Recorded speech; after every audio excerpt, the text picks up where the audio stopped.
They told me I would ruin the atmosphere of my own sister's wedding. And somehow that sentence didn't just hurt, it rewired something inside me. I didn't cry, I didn't argue, and I didn't beg to be included. Instead, I disappeared quietly. And while they were busy celebrating their perfect moment, I built something so powerful that when it finally surfaced, it didn't just get their attention, it stopped them in their tracks. The moment my mother saw who was sitting in the front row at my wedding, she didn't just gasp, she collapsed. My name is Clara Whitmore, and for most of my life, I believed that family was everything.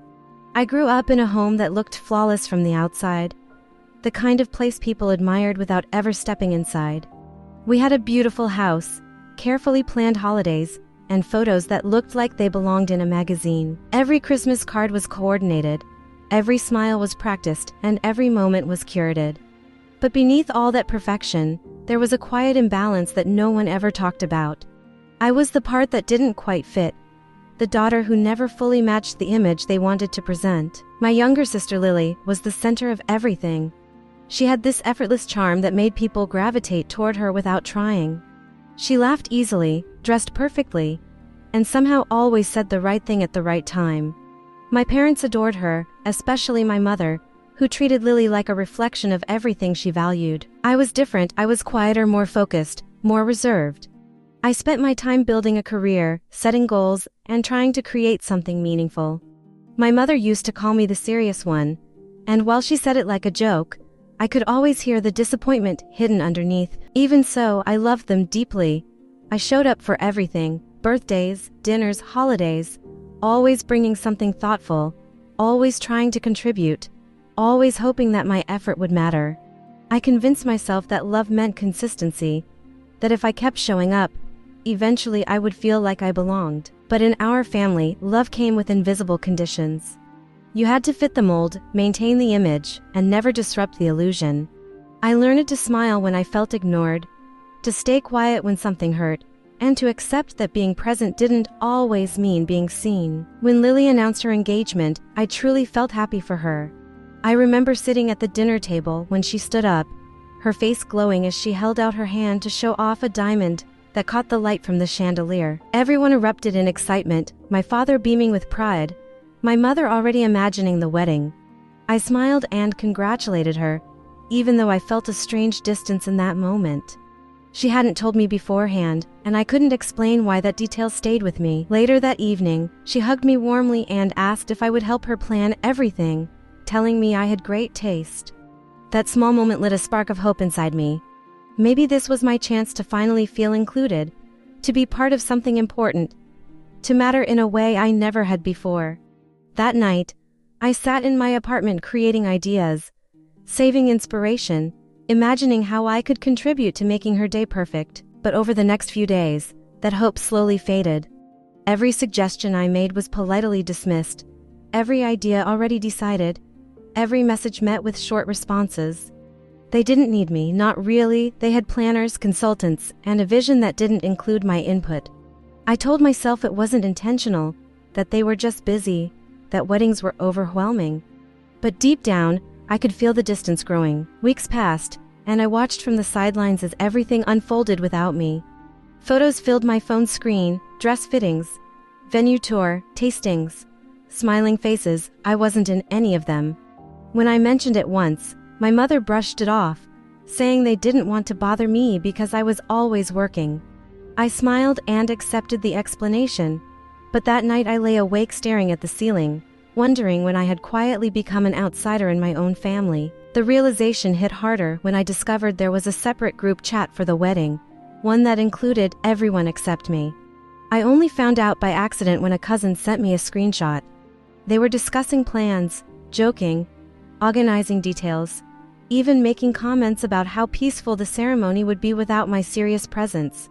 That message stayed with me longer than anything else. Still, I tried to convince myself it wasn't personal until the invitations went out. A coworker casually asked about my travel plans for the wedding, and I froze. I hadn't received anything. When I learned the wedding was taking place in Venice, a city I had always dreamed of visiting, something inside me sank. I checked my mailbox repeatedly, but it remained empty. When I called my mother, her voice was calm, almost rehearsed. She explained that the guest list was limited and that it was better this way. I didn't argue. I didn't ask questions. I simply agreed and ended the call, even though my chest felt tight and hollow at the same time. Being called mature in that moment didn't feel like a compliment. It felt like being dismissed. A week before the wedding, I went to visit them, hoping for some kind of clarity. The house was filled with excitement, laughter, and preparations, but when I walked in, everything felt distant. My mother pulled me aside and gently explained that my presence might disrupt the atmosphere. She said it kindly, but the meaning was unmistakable. In their eyes, I wasn't just unnecessary, I was a risk. That was the moment everything shifted, not in anger, not in heartbreak, but in understanding. They hadn't just excluded me from an event, they had erased me from their version of the family. I left quietly, without causing a scene, and that night, as I sat alone watching their celebration unfold through photos online, I felt something unexpected. I didn't feel jealousy, I felt clarity. For the first time in my life, I stopped trying to earn a place that was never truly mine. Instead, I started asking myself what it would look like to build something of my own, something that didn't depend on their approval. That question became the foundation of everything that followed. My partner, Ethan, noticed the change in me before I even put it into words. When I finally shared my thoughts about creating a wedding that reflected who we truly were, he didn't hesitate. He supported every idea, every vision, every bold decision. Together, we began planning something that wasn't just beautiful, but meaningful. We chose a coastal location, somewhere breathtaking yet peaceful. We designed every detail with intention, from the guest list to the atmosphere. But the most important decision we made was to give the event purpose. We partnered with a charity focused on education, turning our wedding into a global event where people could contribute to something bigger than us. I used every connection I had built through my career, reaching out to planners, designers, and creatives who respected me for my work, not my place in a family. The response was overwhelming. People believed in the vision, and slowly, everything came together. We kept everything private, no announcements, no social media hints, no explanations. While my family continued sharing their curated moments, I worked quietly behind the scenes, building something they could never have imagined. When the day finally arrived, the ocean stretched endlessly behind us, the air filled with anticipation. Guests from around the world gathered, unaware of the full story behind the event. Cameras streamed the ceremony live, and within minutes, the internet began to react. As I walked down the aisle, everything felt still, not heavy, not painful, just calm. When people realized who I was, the response spread rapidly. The narrative shifted in real time, from curiosity to admiration, from surprise to understanding. After the vows, we shared the purpose behind the event, inviting viewers to contribute to the cause. The response was immediate and overwhelming.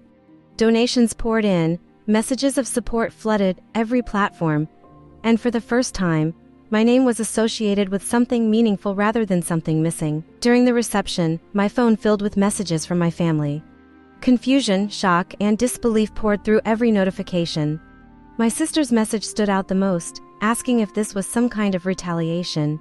I read it carefully before replying with a simple truth: this was not revenge, this was peace. By the next day, the story had spread everywhere. Headlines described the transformation, the contrast, the impact. But none of that mattered as much as how I felt. For the first time in years, I felt whole. When my mother finally spoke to me, her voice carried something unfamiliar. Not control, not dismissal, but uncertainty. She said I had humiliated them, and I calmly explained that I had simply lived my life.